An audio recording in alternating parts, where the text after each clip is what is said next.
Salut les amis, encore Yannick TM. On est vendredi, on parle couple. Il m'a été posé la question de savoir comment vraiment montrer à une personne qu'on l'aime. Comment je fais pour qu'il comprenne que je l'aime. C'est une dame qui me pose la question. Elle me dit, je suis en couple avec une personne et j'aime vraiment cette personne, je tiens vraiment à cette personne-là.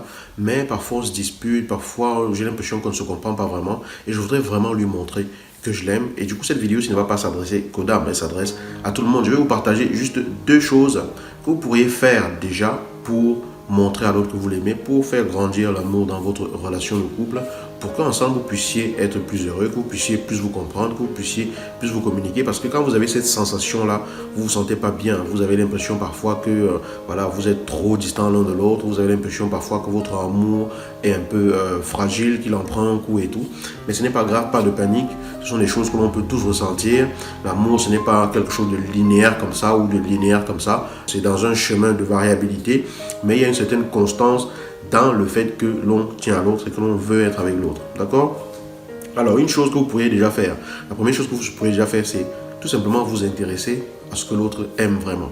Qu'est-ce que votre partenaire aime vraiment, je veux dire, comme distraction ou comme activité? Qu'est-ce qu'il fait actuellement au niveau de son travail? Est-ce qu'il a un projet sur lequel il est en train de travailler vraiment d'arrache-pied, qui lui prend beaucoup de temps, sur lequel il doit beaucoup se concentrer?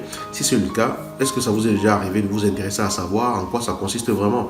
Est-ce que vous lui avez déjà demandé en quoi consiste son travail? En quoi consiste ce truc-là qu'il aime faire?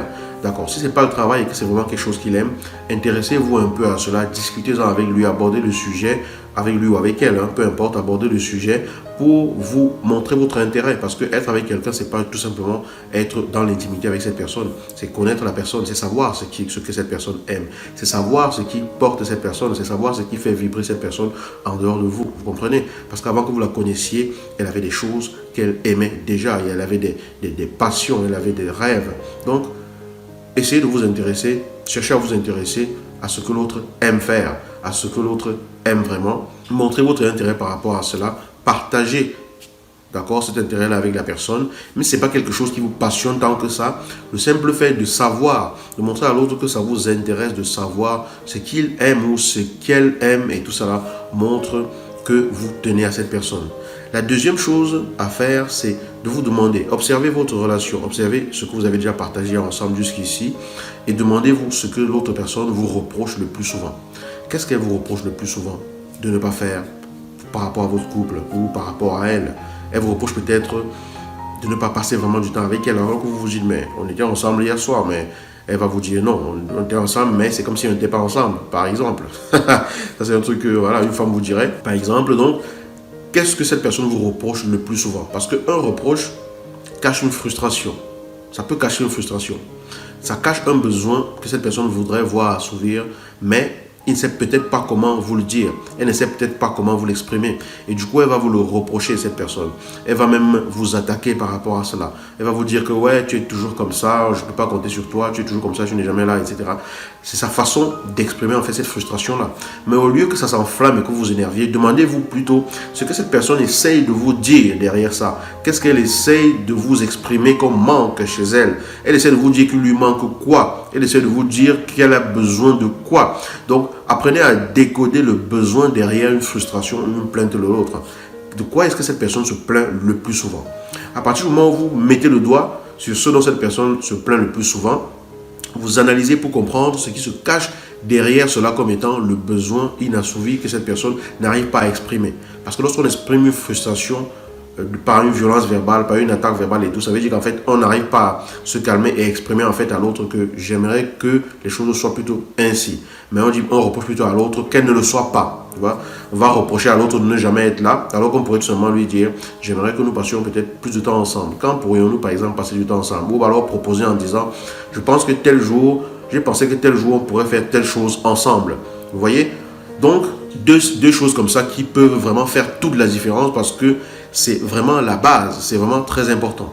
Connaître quelqu'un, être avec une personne, être heureuse avec la personne, ce n'est pas forcément voilà, être dans l'intimité. Pour ne pas être dans l'intimité, avoir des rapprochements intimes avec quelqu'un tout le temps, ce n'est pas possible. Pour ne pas être 24 sur 24 seulement dans cette situation-là, vous devez apprendre à vous connaître, vous devez apprendre à vivre ensemble, vous devez apprendre à échanger ensemble sans que ça n'ait aucun rapport avec cet aspect-là. D'accord? Donc, qu'est-ce que cette personne aime beaucoup? Qu'est-ce qui passionne cette personne? Qu'est-ce que cette personne fait comme travail? Est-ce que vous connaissez vraiment en quoi consiste son rôle dans sa profession? Est-ce que vous savez sur quel projet cette personne travaille actuellement? Est-ce que vous savez ce qui la passionne dans ce qu'elle aime? Deuxième chose, qu'est-ce que cette personne vous reproche le plus souvent? Et du coup, qu'est-ce que cela cache? Quel est le besoin caché derrière? Au lieu de vous mettre à vous battre, cherchez à comprendre ce que cette personne a essayé de vous dire en vous le reprochant. Et travaillez sur ces deux aspects-là et vous allez vous rendre compte que ça peut faire toute la différence. Parce que souvent, quand on est avec quelqu'un, on pense que cette personne doit comprendre ce que l'on attend. La personne ne peut pas comprendre tout ce que vous attendez. Vous n'êtes pas né dans la même famille, vous n'avez pas reçu la même éducation. Et même si vous avez reçu la même éducation, vous n'avez pas connu les mêmes influences sociales. Vous n'avez pas été à la même école, vous n'avez pas eu les mêmes amis, vous n'avez pas la même façon de voir la vie. Donc cette personne ne peut pas tout comprendre comme vous.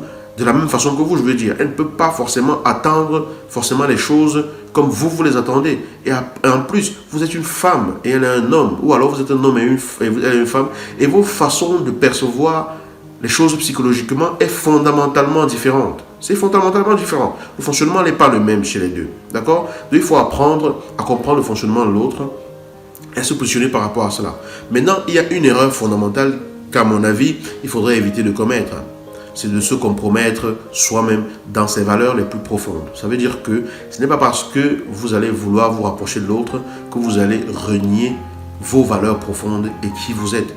Tout doit rester, à mon avis, dans le cadre de ces valeurs-là. Si j'ai des valeurs d'honnêteté, je veille à ce que je fais pour l'autre, pour me rapprocher de l'autre, pour qu'on soit ensemble, reste dans le cadre de l'honnêteté. C'est-à-dire qu'il ne faudrait pas que j'aille faire quelque chose qui va à l'encontre de moi-même, qui va me peser par la suite parce que je veux nourrir cette relation-là. Vous comprenez? Une personne qui est avec vous, à la base, devrait avoir la même vision que vous, les mêmes valeurs que vous globalement, pour que vous puissiez vous comprendre fondamentalement. Une personne qui demande à ce que vous transformiez totalement vos valeurs et tout, il faut s'interroger à savoir si c'est vraiment dans cette situation-là, dans ce cadre-là que vous aimeriez évoluer. D'accord? Voilà des choses que je voulais partager avec vous pour vous aider tout simplement à développer plus d'harmonie dans votre relation, à savoir comment vraiment montrer à l'autre que vous êtes là pour lui ou que vous êtes là pour elle. Et ça, c'est des choses, c'est des petits éléments qu'on n'a pas besoin d'avoir un doctorat en couple pour vivre en couple, heureusement. D'accord? Il s'agit tout simplement de savoir comment se connecter à l'autre et parler avec cet autre-là de la bonne façon. Voilà. Partagez cette vidéo si elle vous a parlé. Je serai ravi de vous lire si vous avez des questions dans les commentaires. Et je vous dis à bientôt dans une nouvelle vidéo.